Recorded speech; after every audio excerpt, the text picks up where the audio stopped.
Jefferson Davis, who served as the President of the Confederate States, actually married the daughter of the 12th President of the United States, Zachary Taylor. In 1832, long before either of their presidencies, a 23-year-old Davis began courting 19-year-old Sarah Knox Taylor. At the time, Davis was a lieutenant serving under Colonel Zachary Taylor.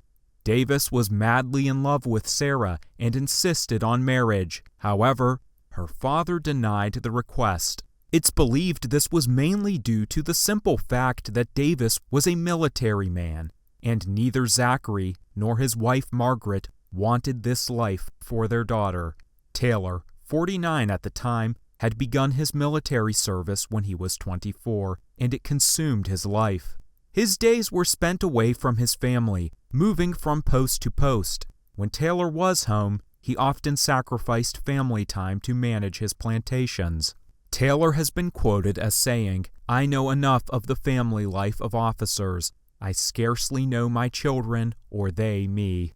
Most historians believe this is the reason for the refusal, saying that Taylor admired and respected Davis as an officer. However, there are some that wonder if Taylor's reasons were more personal.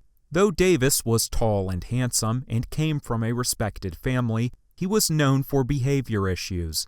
Accounts of Davis at the military academy painted him as an unruly drinker who often challenged authority. He was even court-martialed twice. It's unknown if Davis behaved this way under Taylor's command, or if any of Davis's personal qualities had affected Taylor's decision.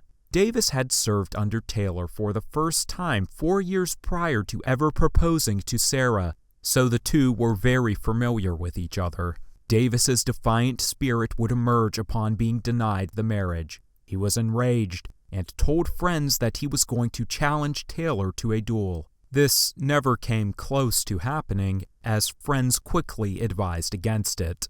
Shortly afterwards, Davis was assigned to another location. To Zachary Taylor's dismay, Sarah stayed in contact with Davis through letters, in which Davis wrote about his dissatisfaction with the whole situation and how he longed to see her again. In 1835, Davis was court-martialed, and though he was acquitted, he asked to resign shortly afterwards. That summer, he would work as a planter. Now that he was no longer in the military, he was sure there would be no barriers to him and Sarah's marriage. Her parents again declined. This time, the couple defied her parents' wishes, though some accounts say Zachary had implicitly accepted the proposal. In either case, the two got married on June 17, 1835. Zachary and his wife did not attend the wedding. The marriage wouldn't last long. Shortly after the wedding, Davis and Sarah traveled to Louisiana to visit Davis's sister. They both came down with a severe case of tropic illness, thought to be malaria or yellow fever. Sarah died on September 15th. It was just 3 months after the marriage. Davis remained sick for many months to come and seemed likely to die as well. Eventually, he recovered.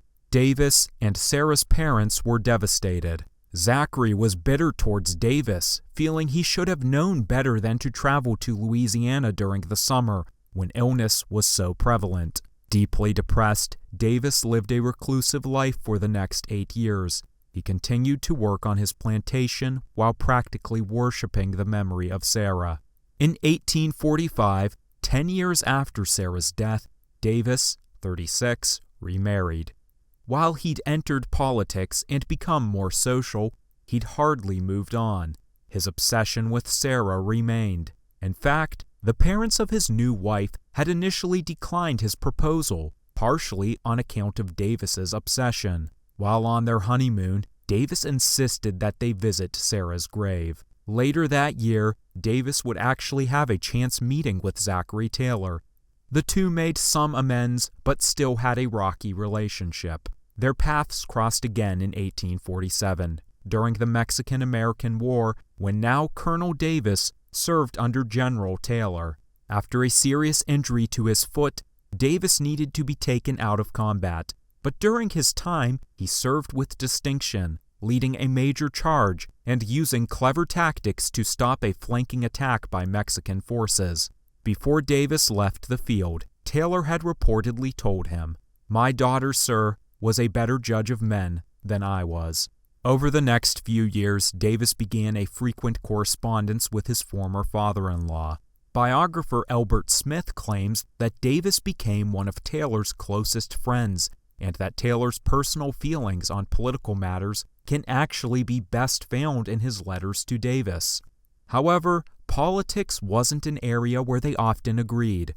By 1848, Davis, a staunch lifelong Democrat, was serving as the senator of Mississippi, and Taylor was running for president as a Whig. Because of this, Davis didn't actually campaign much for the Democrat candidate, Lewis Cass. In any case, Taylor made it clear to Davis that politics wouldn't damage their relationship. In one letter, he acknowledged their disagreements, but nevertheless encouraged Davis to follow his own path. During the Taylor presidency, Davis and his new wife, Varina, were regular guests at private White House dinners. In her memoirs, Varina remarked about the love and kindness she received from the Taylors, how she was treated just like family. Taylor died of a stomach ailment only a year and a half into his presidency, and Davis and Varina were among those at his bedside. If you enjoy videos like this on the family lives of presidents, watch the video, "Where Was Robert Todd Lincoln During the Civil War?" For a video discussing the families of multiple presidents, watch Presidential Family Facts. To support this channel, consider subscribing and donating to the channel on Patreon. Patreon link in the description below.